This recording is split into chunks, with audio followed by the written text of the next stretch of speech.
Disney faced an interesting problem. Everyone loved Hannah Montana. But would they love Miley Cyrus? Oh, well, not Miley though. Hannah is known for being super extra confident. And I have a trivia question for you. But fame wasn't always glamorous. And my family know what it is really about, so it could be The answer to the trivia. Wow, that was actually not too bad. In 2007, Disney pulled one of the best buy one get one free deals in pop music history. One CD, but two artists. Well, technically it's a one artist. In my last video, we covered the second season. We talked about Hannah Montana 2, the soundtrack, the TV show. The whole Disney machine was running at full speed. But flip that CD over and you'll meet someone completely different. Today, we are opening the second half of the package. Meet Miley. Welcome to the Millennial Moment, the channel where we review and revisit the best-selling albums that defined our childhood.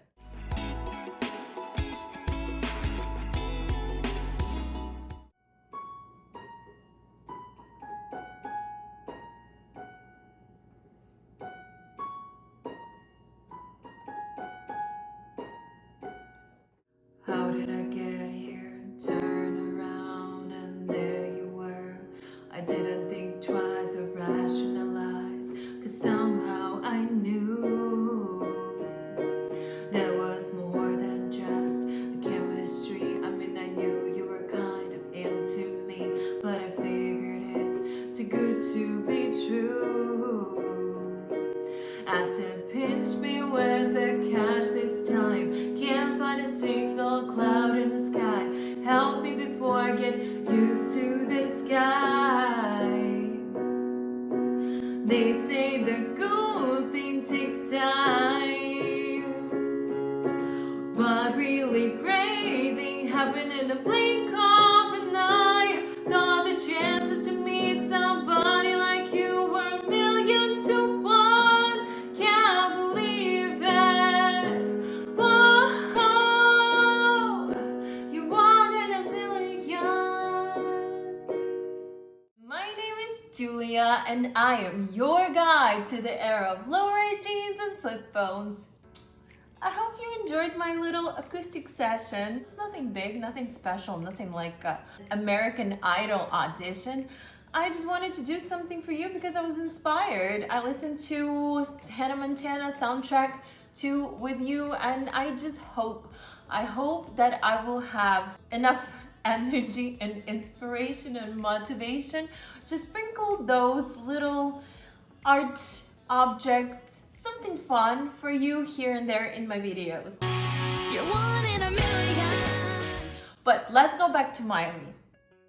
Miley Ray Cyrus was born Destiny Hope Cyrus on November 23rd, 1992 in Franklin, Tennessee, just outside of Nashville. And I have a trivia question for you. Which another singer slash band slash act was from or is from Franklin, Tennessee? This act was also very popular in the 2000s. It had a huge impact on our millennial brains. Leave your answer in a comment section and I will tell you who I am thinking of, because I'm sure there's more people from Franklin, Tennessee. I will give you my answer at the end of this video. Miley's parents gave her a name, Destiny Hope, because they believed she was destined to achieve and do something special. Somewhere along the way, she smiled so much as a baby that everyone started calling her Smiley. Eventually, Smiley became Miley. She grew up surrounded by music. Her dad, Billy Ray Cyrus, was already a country music superstar after Achy Breaky Heart became one of the biggest hits in the 90s. But fame wasn't always glamorous. Billy Ray has spoken many times how quickly success has changed their lives. And by the time Miley was growing up, the family had already experienced incredible highs and financial lows. Instead of growing up in Hollywood, Miley spent most of her childhood around Nashville, and she personally refers it as a small town. I'm from Nashville, a small town, and so being out here is really crazy for me because I never thought, I'm so used, I was doing like Broadway plays back home and all kinds of things like that, but I wasn't even auditioning for shows or movies until later, and now being here is a lot of fun. And Hannah Montana, I love to sing, dance, act, all the above, so being here, getting to do it all is amazing. She loved performing immediately, singing, acting, putting on a little shows. By the time she was 9, she already knew this was what she wanted to do. What Britney song was on? If I had to choose one, it would be Slave for You. When I watched that video for the first time, that's when I knew I wanted to be a stripper. No, a star. Why choose when you can be both? Slave by you. I never get tired. I never had to die. Slave by you. There is another reason why music has always been a big part of Miley's life. Her grandmother is Dolly Parton. Yes, that Dolly Parton. The two families had been close for years, and Dolly became a huge influence on Miley growing up. Long before they were playing M. Dolly and Miley on Hannah Montana, they already had that real-life family connection.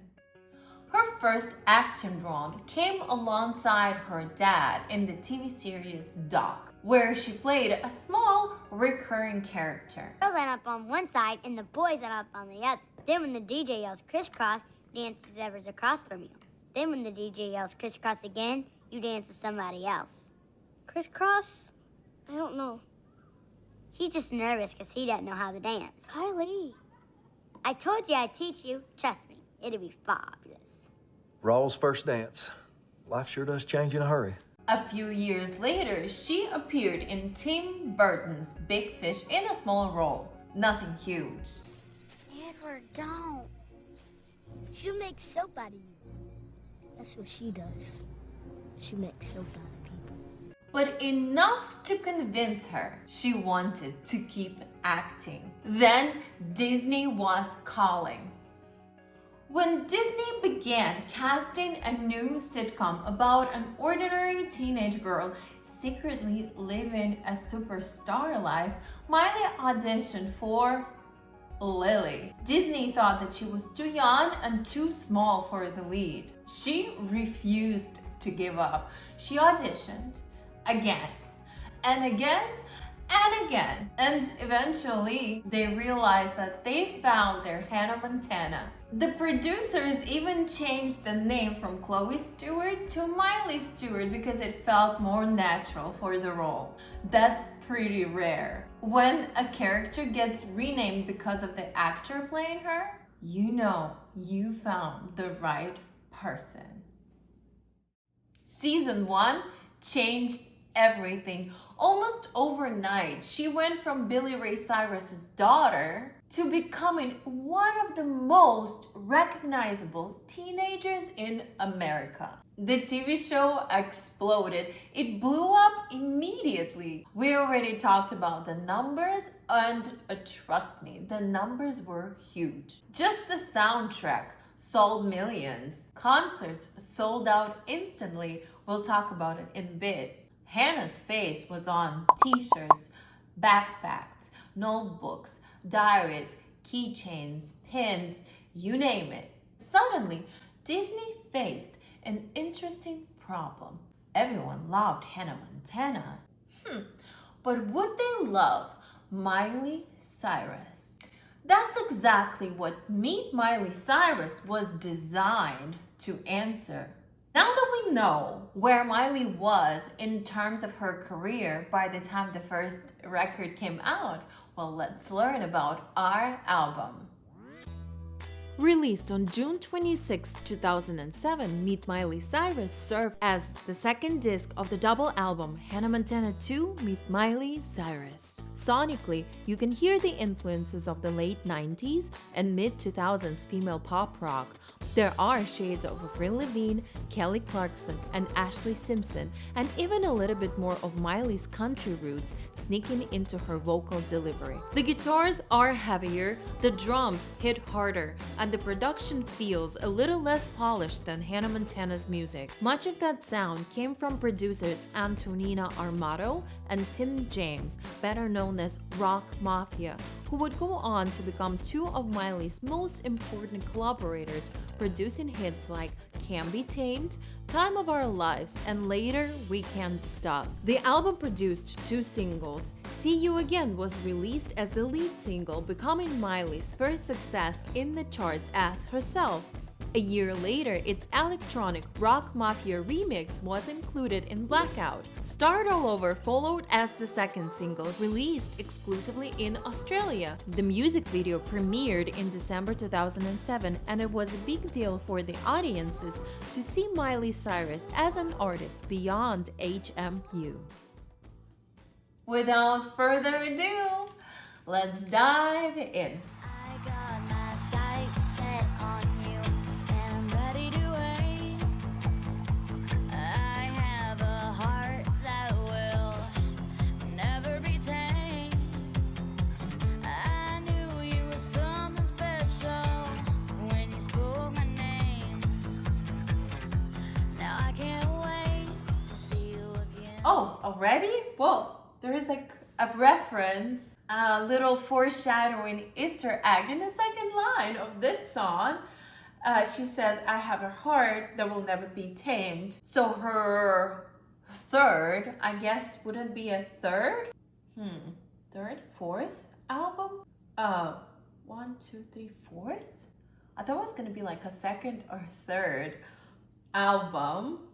It's called Can Be Tamed, and there is a song, and the song I love. I know a lot of people don't really speak highly about the song, saying it was really did not sit naturally with Miley's personality or persona. She was trying to move away from Disney. I'm looking at her discography. The first album is Meet Miley Cyrus. The other one's Breakout. The third one is The Time of Our Lives, where she has Party in the USA. But anyways, it's not that important. That it's just cute. In her fourth album, she refers the second line of her first album's first song. Even musically, it does remind me of I Can't Be Tamed. Those guitar riffs. Then last time I break down, I just kept looking down. This is gonna be stuck in my head for the rest of the night. Felt like I couldn't breathe. You asked what's wrong with me. My best friend Leslie said, oh, she's just being Miley. Miley says, I have my own name in this song. I say my best friend Leslie in this song. So this was really the beginning of me storytelling for my fans. I wrote that song in a way that would feel really personal to Miley, so there would be no confusion between me and the character. Miley had said that she did not want people to assume that she was just another Disney kid singing songs chosen for her. She pushed to be involved in songwriting sessions, and by the end of the project, she earned songwriting credit on 8 out of 10 songs, and for a 14-year-old kid, it's pretty impressive. Lyrically, it captures the rush, you know, that feeling the nerves get in your body when you meet someone. They're a teenager, so she's talking about the boy, and the way she gets nervous without Miley being too confident, right? We know that not Miley though. Hannah is known for being super extra confident. Miley starts with like, I get nervous too. This idea of, awkwardness I like it. She knows what she wants to say in her head, but when moment arrives, she freezes, and that's why her friend Leslie speaks for her. And this promise at the end of the chorus, the next time we hang out, I redeem myself, like I'll see you again, the reoccurring promise of next time drives the song. Next time we hang out, I will redeem myself. And I can tell that even as an opening track, it separates Miley from Hannah from the first line. First of all, this song starts like immediately. The second, she sings, I got my sights set on you. And this song has a lot to offer. First of all, track number 1, right? Remember, the energy is up. And it explores Miley's musical identity through nerves, desire, or like curiosity, because she is teasing us. She tells us that it's gonna be a next time. I will see you again, and it's gonna be something different, right? And as a listener, I'm like, okay, what's the next song? What happens? What or happen? Are you gonna let us know? It's like a hook. That's a very good start. It doesn't mean I like it now, just because I liked you back then. It doesn't mean I like you. The song is mouthful. I don't even think I can pronounce that. East Northumberland High. East Northumberland High. East Northumberland High. She says it so fast. This reminds me of No Doubt. Little personal story. My daughter, she is 2. She loves No Doubt. I have a boombox because I'm a CD collector, and I have a CD. Let me grab it for you real quick. This guy. The singles. So maybe that's why my mind jumps to No Doubt, because we listen to it a lot in this house. She loves Hey Baby. And she can speak a little bit, like a lot. She has a lot of words, and she goes like, hey baby, hey baby. And I don't know if she can say hey baby, hey, but that's the song that she wants to listen to. And she tells me to play hey baby. It gives you a feeling of being stuck, also because it's very repetitive. This clever high school romance is told through a specific setting, a high school, right? A metaphor. And we can read this message in text, but also the feeling. The way the song is written, composed, and arranged, it makes you just like the same thing all over again and again and again. It's like, why am I feeling stuck? Like, it doesn't have a build-up. It feels very stagnant, which is good. It works exactly for the message it's trying to say. And speaking of metaphors and the high school, the song East Northumberland High wasn't originally created by Miley. It was co-written by an artist, Samantha Moore, who attended a school by the same name in Ontario, Canada. The track reflects on outgrowing a relationship, with the school being a metaphor for a place of stagnation. The lyrics capture this frustration of like mixed feelings, but the good thing that she moved on. Good for her. And you know what's funny? That Miley's been only 14, and this is a story about a high school. Like, through the context, you can tell that she graduated and moved on, and he is stuck. She's being in the middle school. I think at 14, you're still in the middle school, but you're already singing how you moved on from your high school drama. The weekend's almost done. The moon is low in the sky. I feel like going out before the night passes by. I won't just sit around. This is pretty interesting. This is song number 3, and all 3 of them, the vocals start immediately. I don't know. I think that it's a choice. I'm gonna keep an eye for that. But that is definitely, first of all, different from Hannah. And I don't think I ever noticed. I mean, of course, I know the songs that start immediately like out there in the world, but it's just like back to back, 3 songs on the same album. Was it one of the strategies that they try to use to distinguish her from Hannah? But it's interesting. And a little Latina. It's like a dance break. Ooh, rhythm guitar. So it is a cocktail. There is a lot going on in this song. Western with Latina vibes. Sang by a pop culture phenomenon of the Y2K. That's crazy.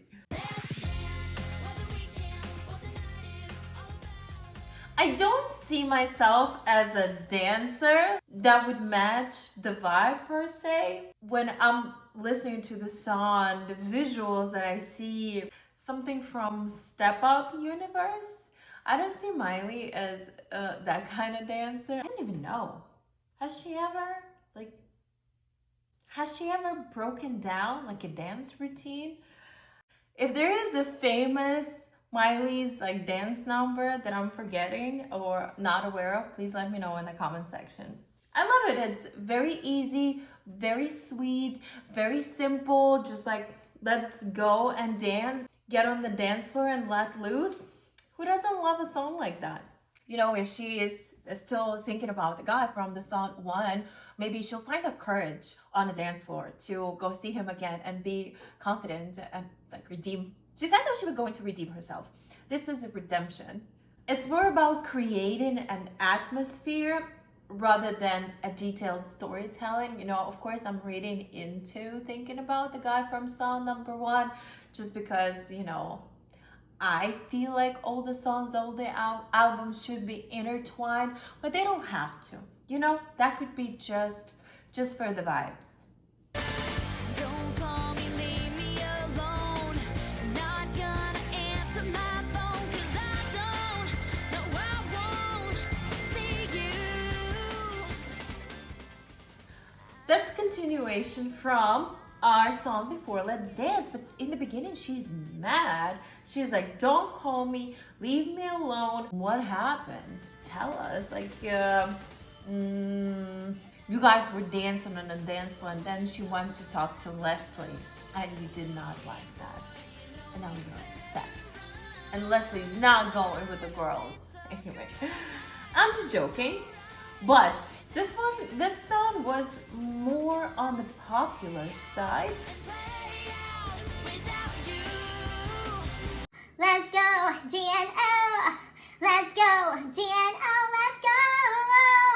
It's a girls' night. She is mad. She'll dance with somebody new. Won't have to think about you. What did he do? This part, I can definitely hear that. Don't you wish you could have been a good boy? Around this time, Miley was still wearing a retainer. She joked in the interviews that sometimes she needed to take it out because it was affecting her pronunciation. It's just a cute little reminder how young she was, and despite facing this fame and being one of the biggest stars on the planet, she was just a kid. Yeah, I can hear little lisp. She's just straight up mean. I don't know what he did, but she's having a good time. A little bit more persona, more personality, a character. Feels a little bit older, but you know, she's not calling him names. So it is like age appropriate. Sometimes those boys need to know their places. I'll be right here where you need me. Anytime, just keep believing, and I'll be right here. What a shift from Girls Night Out, like I'm out and about. Here she says, I'll be right here. A crazy shift. Is it halfway through the album? And there's a shift within the shift. From verse to chorus, there is a major shift. Interesting. It got edgy super fast, almost immediately, but it started so soft, so tender. I kind of was excited for the mood change I mentioned earlier. I wish it lingered a little bit longer, but the focus shifts from a crush to someone who is very near and dear to your heart, and you're telling that person that you don't have to go through the challenges all by yourself, all alone. Keep me in your heart and I'll appear. All you gotta do is turn around, close your eyes, look inside, I'm right here. Like that friendship that you carry through your life. And you know, I definitely have a few, or like a couple, or one. My bestest friend, who I love dearly. We live in different countries, but we are just a phone call away, a message away. But I always think of her as my lighthouse. She is my like shining star wherever I get lost and like so confused, lost purpose. It's never that dramatic. We mostly talk about like simple stuff, but you know, she's always there shining the light on the pathway for me. Literally, I agree with everything Miley is saying right here, that I carry her within me, within my heart. She's just like a piece of me. That line, and keep me in your heart and I'll appear, close your eyes, look inside, I'm right here, does resonate with me because I personally practice that. As I am is how you take me. Never try to push or make me different. When I talk, you listen to me. I'm not the girl you think you see, but maybe that's a lie. And the song is called As I Am. Arguably, that could be like a mission statement of the album because Miley is trying to reestablish herself as a person apart from Hannah Montana, but it's kind of weak. This song, she was on my like skip list. We talked about her skip list in my previous video. From everything I've heard so far, this is probably the weakest. There are some connections to Hannah. I'm not so perfect every day. Hannah has a song, Nobody's Perfect, when she does not claim to be perfect either. I can tell that this song was heavily inspired by where Miley was, probably just mentally, you know? She's processing everything she's going through. You know, she's a teenager and she lives this life of an actress who is a normal girl, who is also a superstar. It's like an inception within poor Miley's mind. That makes sense why it took her so much to break away from this image and how we got the bangers. The message, as I am, is how you take me. And there is a line that I really like it. You almost know me better than me, myself, and I, because she herself is confused. There are so many layers that she is dealing with due to her profession. No one is claiming that it's healthy to be an actor at such a young age. This song feels like a therapy session for little Miley.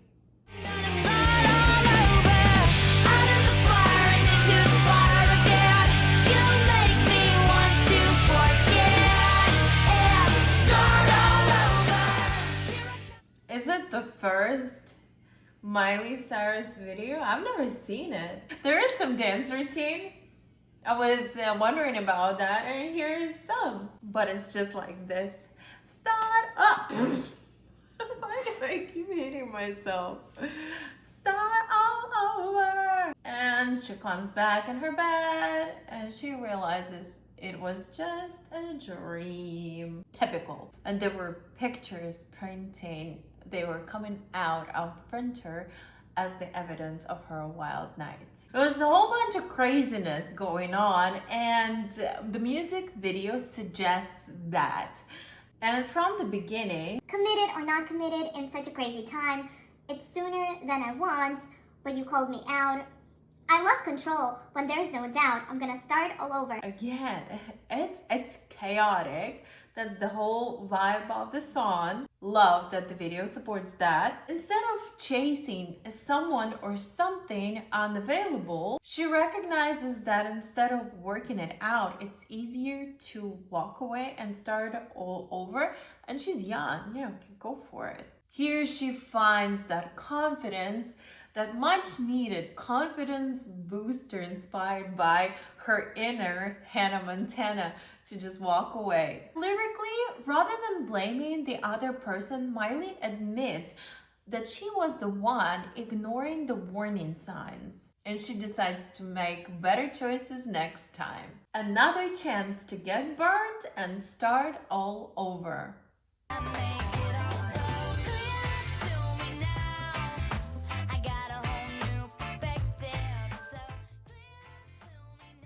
Little reggae. This album is a wild mix. The other song was a wild ride. Visually, the whole album is just a wild. They put ingredients that they had in a bottle, then mixed it up, and it just exploded everywhere. It's a follow-up to the song before. It's so clear to me now, you can't treat me that way. It appears to me how. So, oh yeah, that's a perspective. I got a whole new perspective. It's so clear to me now. It's so clear to me now. I got a whole new perspective. It's so clear to me now.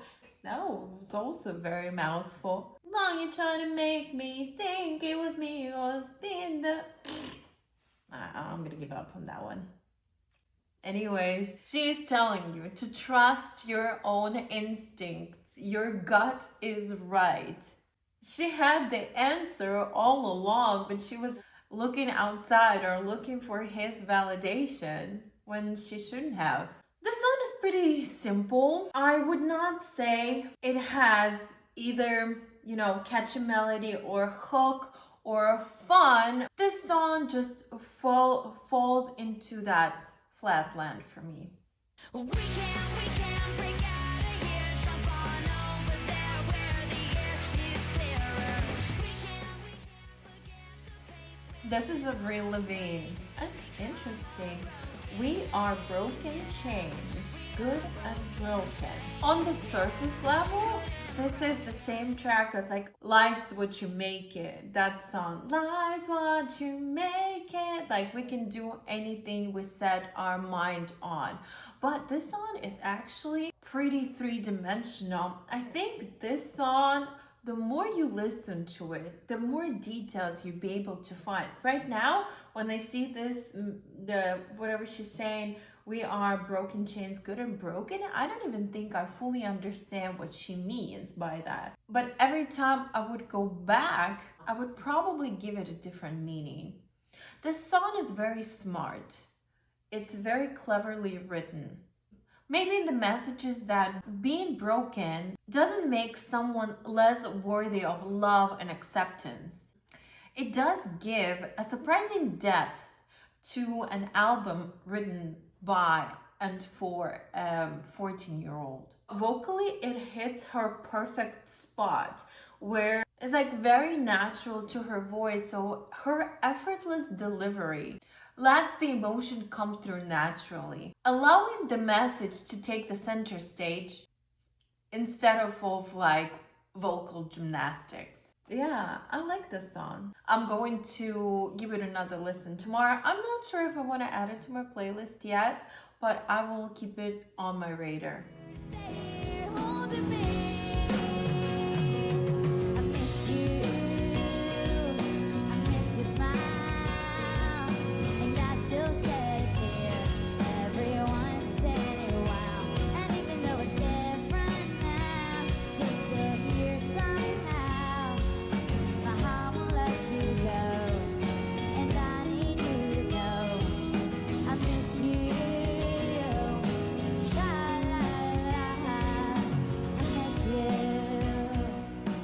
Thing about this song is it can go either way, but me and my family know what it is really about. So it could be, about a relationship you're having. It could be about your, your parents, anyone.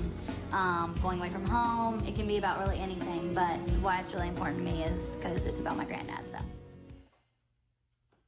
And this is a little bit of country, so we got pop, rock, punk, reggae, Latina, country, and country western. Oh, her voice is perfect here. Miley Cyrus wrote I Miss You as a heartfelt tribute to her grandfather, Ron Cyrus, who passed away in 2006. She co-wrote this song with one of her mother's friends, Brian Green, and she described it as the most difficult songs for her to write because of the subject matter. During the tour Best of Both Worlds, Miley performed this song as an encore for several dates. She would sit alone on stage with an acoustic guitar, while images and home footage of her grandfather played on the screens, creating an intimate and emotional atmosphere. That line, "You're still here somehow," I can hear how she is holding her tears back. If she performed this song, I don't think I would ever be able to. I would be just all tears and mess. This is very emotional for me. This is our third album, Hannah Montana 1, Hannah Montana 2, and Meet Miley Cyrus, all three albums. The final track 10, is Family and Friends. This is a common theme, and I hope it's a choice. If not, it's a crazy cool coincidence. But I love how each and every album just brings it home.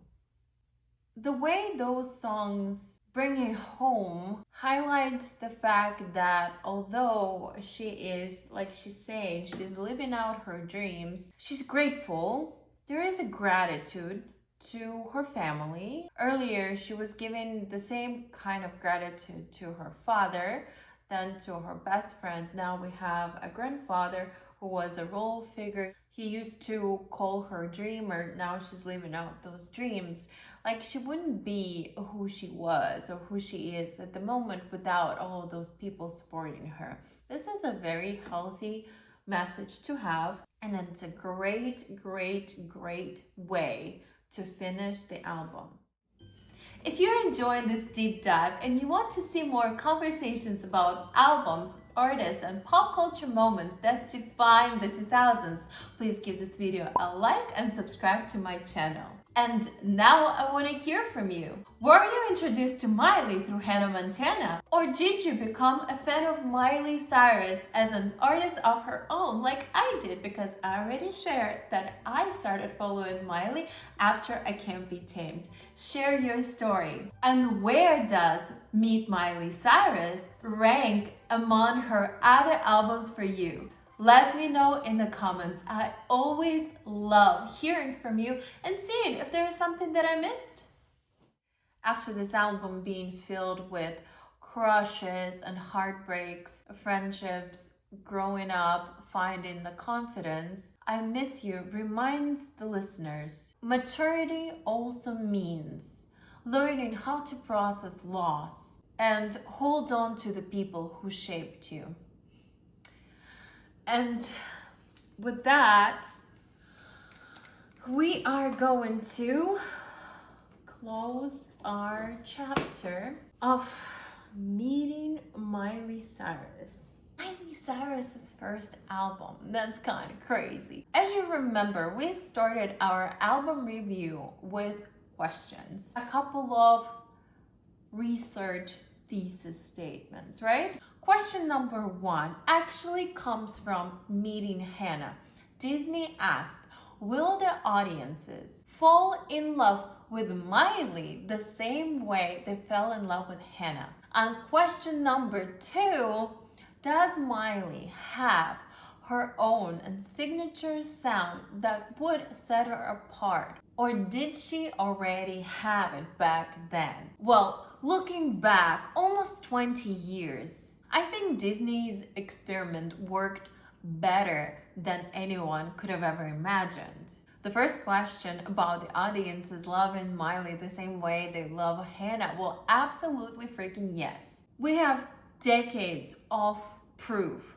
Although her career may be shaky sometimes, she has a core group, people who grew up with her. They did fall in love with Miley back then and stood by her side through ups and downs and highs and lows, and they loved Miley for different reasons. Hannah was a character. She represented a fantasy. Miley represented a real person behind it. Instead of replacing Hannah, she gave fans someone real to grow up alongside. And we did. Who knows? We're only in our 30s. We have a long life ahead of us, and we hope, and I definitely hope, to see more of Miley Cyrus. The second question was whether Miley already had her signature sound, a music identity of her own. I think you can already hear that through the album that we just listened.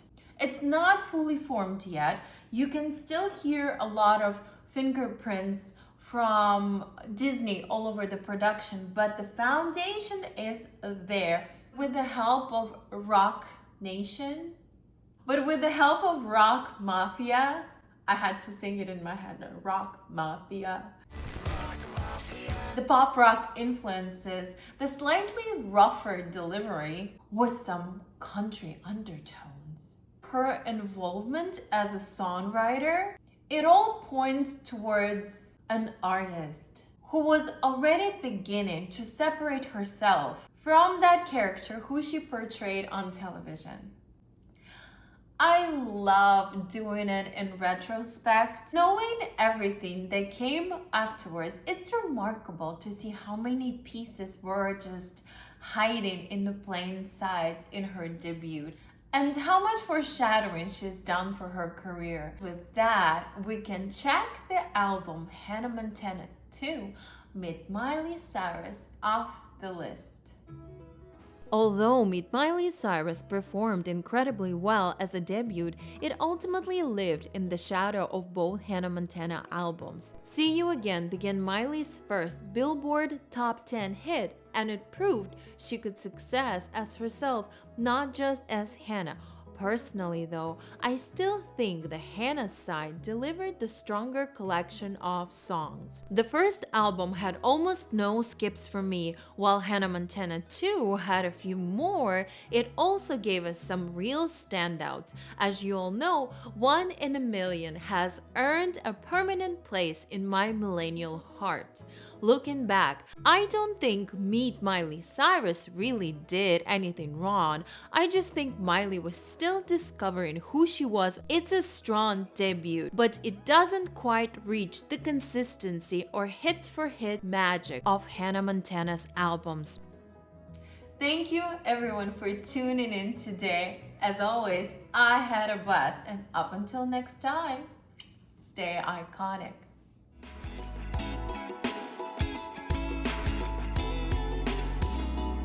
Oh, and the answer to the trivia, it's Paramore and Hayley Williams. They are famously from Franklin, Tennessee. I think they mentioned it a few times in an interview that was the music background that formed them. Yay! What were your answers? I'm looking forward to read your comments. The weekend's almost done, the moon is low in the sky. You feel like going out before the night passes by.